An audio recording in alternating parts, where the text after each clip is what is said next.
إذا كان مكتوبا للأقدار المميزة أن تولد في الوحل، فقدر مارادونا بدأ على حدود بيونس آيرس في بيئة شديدة الفقر.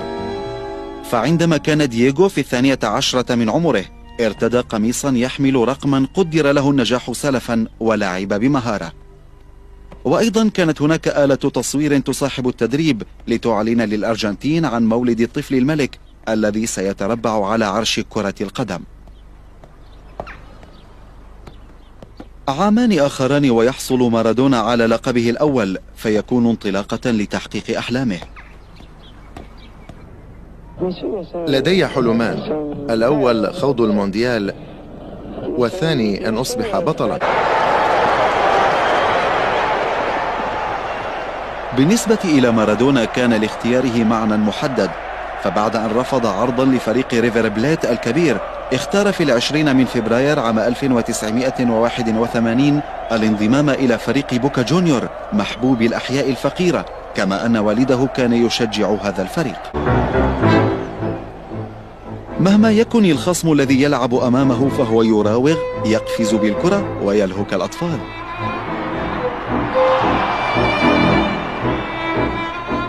ويتوقع دائما رد فعل حارس المرمى.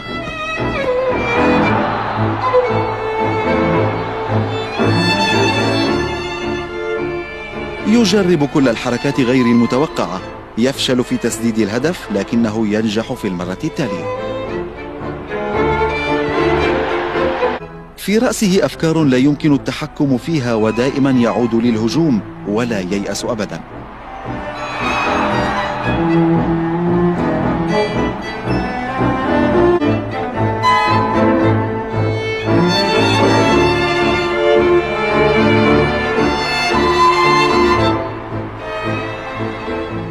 ويفوز أيضا برابونا. النشوة تسود الملعب، سعادته وأيضا سعادة جمهوره، ولكي يصبح بعدها بطل الأرجنتين.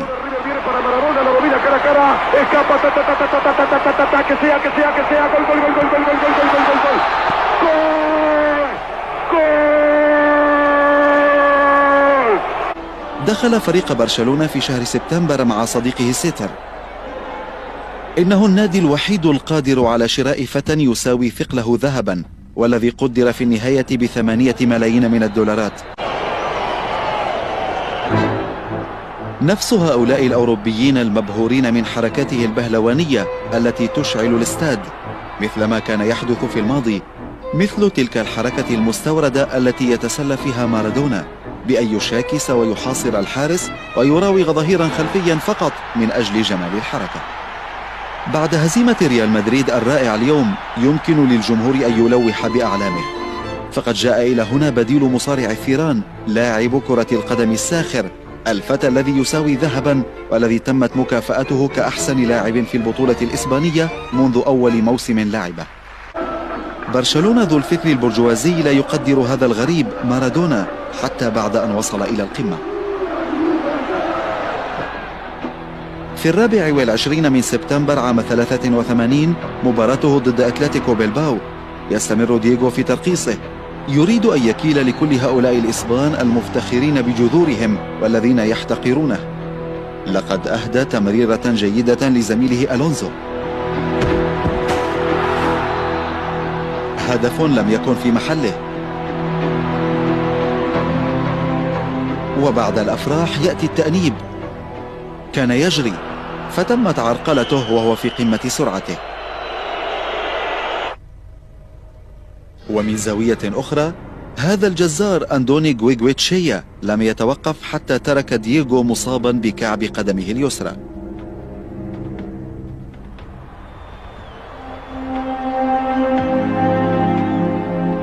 يكفي أن تحدث أمور بسيطة حتى تهبط درجات المجد وتتحول من الأضواء إلى ظلام الكواليس. لكن ليس هو حال ابنها المشهور الذي بدأ يسترد حركات الحاوي التي كان يجيدها. ترى ماذا يدور في ذهنه قبل أن يصعد مجددا سرير العمليات؟ الحق يقال لا شيء يقلق هذا الفتى الذي لم يتجاوز بعد 24. على الرغم من بريق المظاهر، إلا أن هذا النفي في برشلونة ما هو إلا صعوبات وسوء فهم. هذه المباراة الجديدة في نهائي كأس الملك بين برشلونة وبلباو ليست من سيغير إحساس مارادونا. بعد 106 أيام من عمليته الجراحية لم تتغير النوايا، حتى لو كان الذي سينفذ الحكم هذه المرة هو ليسيرازو. كيف يمكن تصور أن تجري الأحداث بهذا الهدوء؟ كيف لا يكون على العكس علينا أن نخشى ما هو أفظع؟ عداوة تظهر فجأة ثم تتفاقم.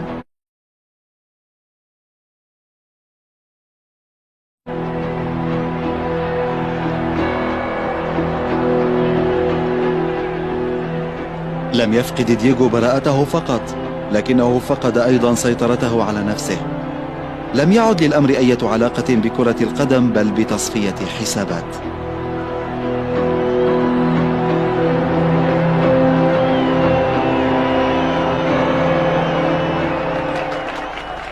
بالطبع في المقصورة الرئيسية يحاول الملك خوان كارلوس والملكة أن يغطيا على الموقف، لكن الأمر فقد بهجته وتم إفساد جو الحفلة نهائيا. في شهر يونيو من عام 84 مارادونا ومدير أعماله يتركان برشلونة دون ندم.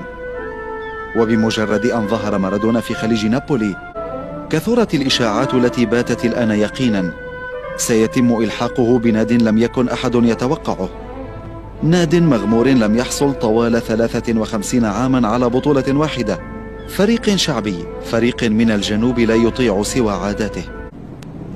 بينما كان مارادونا يوقع حتى دون أن يقرأ ويفكر، كان يرهن بذلك التوقيع السنوات السبع القادمة من مشواره الرياضي، لكن هذه الأوراق كلها تصيبه بالضجر.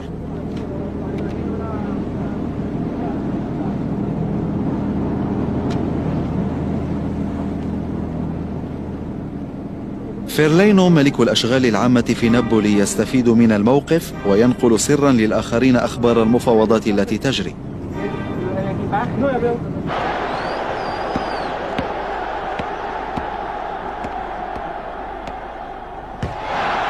أخيرا هذه المرة كل مغموري نابولي وجدوا لهم زعيما على طريقة روبن هود القادر أن يعيد لهم شرفهم المسلوب.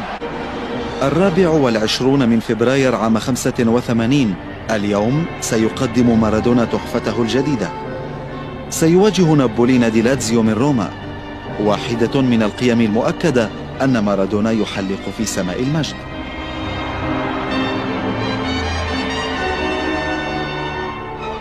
أول محاولة لإحراز هدف باليد كانت المحاولة مجدية،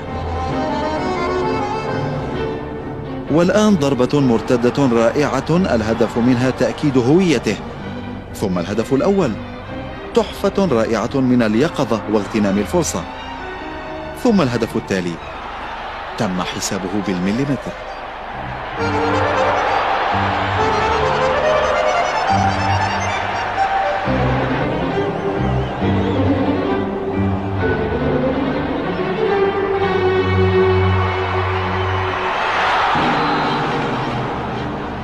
تطبيق عملي لنظرية فيثاغورث. حتى الآن لم يرى سكان سان باولو شيئا. يحاول جاهدا إحراز الهدف الثالث على طريقة جارينيشا، ضربة ركنية تفشل في المرة الأولى، لكنه يسدد في المرة الثانية.